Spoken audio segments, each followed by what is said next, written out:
ইব্রাহিম আলাইহিস সালাতু ওয়াস সালামের স্ত্রী হাজেরা আলাইহিস সালাতু ওয়াস সালাম আল্লাহ পাক রব্বুল আলামিন এই ইব্রাহিম আলাইহিস সালাতু ওয়াস সালামের কোনো সন্তান দিয়েছিল না। সন্তান না থাকার কারণে হযরত ইব্রাহিম আলাইহিস সালাতু ওয়াস সালাম অত্যন্ত কষ্ট পাইতেন এবং আল্লাহ পাক রব্বুল আলামিনের কাছে অনবরত চাইতে লাগলেন, মালিক রব্বি হাবলি মিনাস সালিহিন, অবদানায় মেহেরবান আল্লাহ আমার একটা সন্তান দান করুন আল্লাহ। আল্লাহ পাক রব্বুল আলামিন হযরত ইব্রাহিম আলাইহিস সালাতু ওয়াস সালামের দোয়া করে কবুল করলেন। কিতাবের ভিতরে লেখছে 85 অথবা 90 বছর বয়সে তার একটা সন্তান দিলেন। সন্তানের নাম রাখলেন ইসমাঈল। সন্তানের নাম কি রাখলেন? হযরত ইসমাঈল আলাইহিস সালাতু ওয়াস সালাম, যাকে আমরা বলি জবিহুল্লাহ। সন্তান হওয়ার পরে ইবলিস শয়তান আল্লাহ পাক রব্বুল আলামিনের কাছে গিয়ে বলল, আল্লাহ আপনার ইব্রাহিম এবার আপনারে ভুলে যাবে বলে কেন? বলে আপনার ইব্রাহিমের একটা সন্তান দিয়েছেন। আল্লাহ ডাক দিয়ে কয়, শয়তান শোন, আমার ইব্রাহিম কখনো কোনোদিন আমি আল্লাহরে বলতে পারবে না। বললাম একটু পরীক্ষা নিয়ে দেখো না। বলে ঠিক আছে আমি পরীক্ষা নিচ্ছি। হাজেরা ইসমাঈলকে নিয়ে সঙ্গে করে নিয়ে মরুভূমির ভিতরে, মক্কার মরুভূমির ভিতরে চলে গেলেন। যাওয়ার পর ওখানে একটা কুটির তৈরি করলেন, কুড়ে ঘর তৈরি করলেন। ওই কুড়ে ঘর তৈরি করার পরে হাজেরাকে ডাক দিয়ে বলে, ও হাজেরা আমার সন্তানটারে রেখে দিলাম, সন্তানটারে দেখাশোনার দায়িত্ব তোমার দিয়ে গেলাম, আমি চললাম। হযরত হাজেরা আলাইহিস সালাতু ওয়াস সালাম একটা মাত্র প্রশ্ন করেছিলেন, ও আল্লাহর পয়গম্বর ইব্রাহিম আলাইহিস সালাতু ওয়াস সালাম, আমার প্রিয়তম স্বামী, তুমি যে রেখে যাচ্ছ আমাদেরকে, এটা কি তোমার ইচ্ছায় রেখে যাচ্ছ নাকি আল্লাহ পাক রব্বুল আলামিনের ইচ্ছায় রেখে যাচ্ছ? ইব্রাহিম আলাইহিস সালাতু ওয়াস সালাম ডাকতে বলতেছেন, ও আমার প্রিয়তম স্ত্রী শোনো, আমি তোমাকে আমার নিজের ইচ্ছায় রেখে যাচ্ছি না, আমি রেখে যাচ্ছি আল্লাহ পাক রব্বুল আলামিনের হুকুম হয়েছে, এজন্যই কেবলমাত্র আমি তোমাকে এবং আমার সন্তানকে রেখে যাচ্ছি।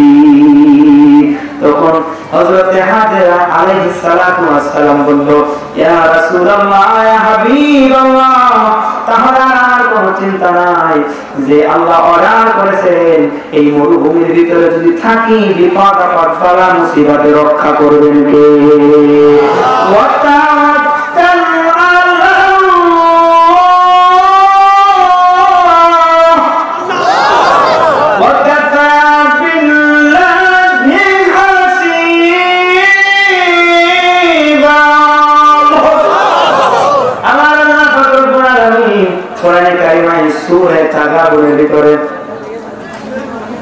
আল্লাহ পাক রব্বুল আলামিন সেই কথাটাই বলতেছেন, ফাওয়াসবু, যে ব্যক্তিটা আল্লাহ পাক রব্বুল আলামিনের হয়ে যায়, আল্লাহ পাক রব্বুল আলামিনের উপর ভরসা করবে, আল্লাহ পাক রব্বুল আলামিন সেই বান্দার জন্য যথেষ্ট হয়ে যায়। বলি সুবহানাল্লাহ। আমরা তো ভরসা করি না, আমরা ভরসা করি মাজারে। কথা কোন ঠিক কিনা? আমার মা বোনেরা দুইটা জায়গায় বেশি যায়, এক নম্বর হলো মাজারে আর দুই নম্বর হলো বাজারে। কথা কোন ঠিক কিনা? স্বামী যতই চায় আমার স্ত্রী ওই ভিড় ভাট্টার ভিতরে যাবে না। স্বামী যদি কয়, ও স্ত্রী তুমি এই জায়গায় একটু দাঁড়াও, যেখানে লোকজন কম এখানে দাঁড়াও। যেমন হাজেরাকে বললো তুমি এই জায়গায় নিরিবিলি জায়গায় থাকো, স্ত্রী বলবে তুমি থাকো, স্বামী আমি মার্কেট করে নিয়ে আসছি। কথা কোন ঠিক কিনা? এবং বউ আছে মার্কেট করতে যায় কার কার ওদিন আপনার দেখি সবাই বউ কন্ট্রোল করা, তাহলে এই অর্থ আপনাদের লাগতেছে না। মা বন্ধ করে দিন, বাজার ছেড়ে না, বাজার ছেড়ে না। এই যে মা বোনদের কি স্বভাব জানেননি? মা বোনের একটা কাজ তো সবাই না, অনেক মা বোনের এরকম করে। মুরগি হারা গেছে, ছাগল মানব করেছে, মুরগিরা যদি ভাই ছাগল দেয়, মাদার ছাগল দেবো, কথা কন না।